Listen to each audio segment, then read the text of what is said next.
आपण सध्या बीएमसीच्या समोर असलेल्या सेल्फी पॉइंटवर आहोत आणि इथे आपण बघतोय मराठा आंदोलक गेल्या 3 दिवसांपासून या ठिकाणी ठिय्या मांडून आहे। त्यांची मागणी हीच आहे की आरक्षण त्यांना मिळायला हवं। त्यासाठी या सेल्फी पॉइंटपासून हाकेच्या अंतरावर असलेल्या आझाद मैदानमध्ये जरांगे पाटील देखील आमरण उपोषणाला बसलेले आहेत। त्यांना समर्थन देण्यासाठी हे सगळे मराठा बांधव वेगवेगळ्या जिल्ह्यातून आलेले आहेत आणि आता आपण बघतोय या सेल्फी पॉइंटचे इथे ते पत्ते खेळत आहेत। नेमकं काय कारण आहे आपण बोलूया।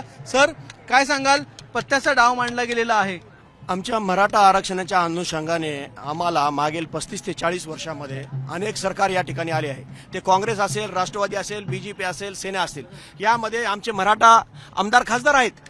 हे किती टक्के लोक आहेत? 2 ते 3% लोक। 95% गरीब लोक आहेत। यांना ते 2 ते 3% लोकांना आमची गरज नाही। त्यांना फक्त नावावर मराठ्यांचा मतदान घेण्याची पुरती गरज आहे। पण यांची जी आमच्याकडे एक अर्धा एकर एक गुंठ्यावर आलेली आहे। मी स्वतः इंजिनियर आहे, बेरोजगार सुशिक्षित बेरोजगार आहे। माझे 2 भाऊ इंजिनियर आहेत, शेती करतात, दूध काढतात। पण यांना हे दिसत नाही। यांना लेकराला शिकवायला आज आहे का नाही, शिकवायला पैसे भरायला फीस नाही। पण या सरकारमध्ये जे बी मंत्री असतील ते पत्ते खेळतात।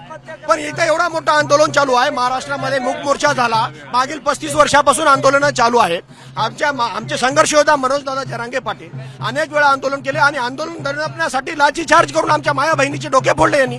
आणि यांना नुसतं साध्या बोली भाषेमध्ये आईच्या म्हणलं तर यांना राग येते। आमच्या माईचे डोळे आमच्या डोळ्या देखत बहिणीचे आमच्या डोळ्या डोके फोडले, रक्तबंबाळ केले, फ्रॅक्चर केले, तर आमचं काय जीव म्हणला असेल? यांचे काय बहिणी नाही का डुप्लिकेटपणा करून लाडक्या बहिणीच्या योजना राबवतात? पण आमची एकच मागणी आहे या सरकारला, वा या मराठी आमदार खासदार जे बी असतील, या एक छगन भुजबळ जे आहे एकच त्यानं सगळ्या ओबीसीला मंत्रिपदावर बसलेले असताना ओबीसीचा मेळावा घेते। आमचे मराठी आमदार खासदार आणि मंत्री काय झोपले काय? मला या सरकारला विचारायचं आहे। एकही आमच्या बाजूने यायला तयार नाही आणि आमची वथा या सरकारला समजून घ्यायला वेळ नाही, म्हणून आम्ही या ठिकाणी पत्ते खेळत बसलेलो आहोत। आता आम्हाला फक्त ओबीसी अंतर्गत 50% आरक्षण हवे आहे आणि हे जे म्हणतात आम्ही एससीबीसीतून दिलं, हे दिलं, ते दिलं, 50%च्या वरचं आरक्षण कधी टिकलंही नाही आणि टिकणारही नाही। तरी खोटं बोलायचं, डाव साधून न्यायचा, निवडणूक आली की मतदान घ्यायचं आणि परत आम्हाला लगेच असं वाढीत टाकायचं, हे बरोबर नाही सरकारचं। आणि ते राणे, चित्रा वाघ, सदावर्ते यांना जी फडणवीसची रसद पुरवत आहेत ते बरोबर नाही। मराठा समाज ते सगळं बघतोय आणि कृतीतून ते दाखवणारी आहे आणि आम्ही फक्त मनोजदादांचा शब्द आहे म्हणून शांत आहोत। आम्ही हक्काचं आरक्षण मागतोय।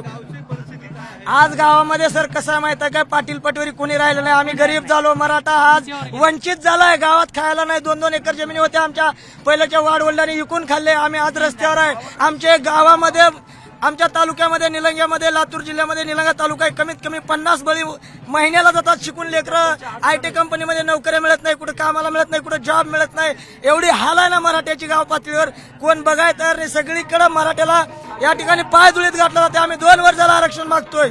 आम्ही 2 वर्षाने कायद्याच्या संविधानात बसलेलं आरक्षण मागतोय, पण हे सरकार देत नाही, उलटा आमच्यावर आरोप करतोय। आम्ही आया बहिणीचा आदर करणारे आहोत, आम्ही जिजामाताचा आदर करणारे, आम्ही 96 कुळी मराठी आहोत। आम्ही कधी कुणी आया बहिणीला ह्या 5 दिवसामध्ये कधी मराठ्याने धक्का लागू नाही दिला। तरी पण हे सरकार म्हणतंय, पत्रकार कोणतर म्हणतंय येऊन धक्का दिले, हे दिले, काय नाही। आम्ही या मुंबईत फक्त एकदम शांत आहोत, संयम बाळगलाय। असा संयम आम्ही हे आरक्षण मिळेपर्यंत करणार आणि एकजुटीनं असत राहणार। मनोज जरांगे दादाला आमचा पाठिंबा कायमस्वरूपी राहील। आमच्या गाव पातळीवर निलंगा माझ्या इथून पण पत्ते का खेळत आहे? सर आज मी BSc नर्सिंग करून बसलेलो आहे सर। ज्या ठिकाणी मला 72% असताना माझा नंबर लागत नाही, दुसरा 60% मला तिथे लागतो सर। का आज नोकरी नाहीये। आज ज्या ठिकाणी मला नोकरी लागते त्या ठिकाणी मागून कोणीतरी आज घोड्याच्या शर्यतीमध्ये गाडव पुढे जातोय सर। आज आमच्यावर पत्ते खेळण्याची वेळ येते। हे हरामखोर शासन एकतर जागा काढतात, पैसे भरून जागा घेतं आणि ज्या ठिकाणी हे ओबीसीच्या नेत्यावर बसलेले आहेत, पैसे भरून त्यांच्या जागावर घेतात। आज मी बीड जिल्ह्यातून आलेलो सर। आज जिल्हाधिकाऱ्यापासून ते खालच्या ग्रामसेवकापर्यंत आज ज्या ठिकाणी सगळे ओबीसी समाज भरलेला आहे तिथे सर। आज आम्ही काय करतात, आमच्या पत्ते खेळण्याची वेळ आलेली आहे। हॅलो सर, जगाला आम्ही पोषणारे माणसं, शेतकऱ्याची जात आमची। अख्ख्या मुंबईचं अन्नदान करून टाकले शेतकऱ्यांना आमच्या। आज मुंबईमध्ये आज मुंबई आमच्या जीवावर जगती। ग्रामाला किंमत आहे पण आमच्या कुंटलाला एकच भाव, रिवर्स भाव। शेतकऱ्याच्या मालाला भाव रिवर्स येतोय आणि त्याच्या ग्रामाच्या भावाला वाढ होती. त्यामुळे आमचे शेतकरी हैराण झालेत, काही लोक भूमिहीन झालेत, काहीला जमीन नाही. सर, आणि चुकीचा नेरेटिव्ह पसरवला जातोय की मराठा समाजाकडे जमिनी आहेत, मराठा समाज मागास नाहीये. तर ओबीसी समाजाकडे जमिनी नाहीत का? वंजाराकडे जमिनीत, धनगराकडे जमिनीत, वाण्याकडे जमिनीत, आणि त्यांच्या जमिनीत मराठी माणसं मराठा सालानी करतोय त्यांच्या जमिनी. हा आताचा रिअल फॅक्ट आहे. आणि तरी त्यांना रिझर्वेशन आहे, आम्हाला नाही. तर everyone should be on single page. आपण पाहता इथे सगळे मराठा बांधव इथे बसलेले आहेत आणि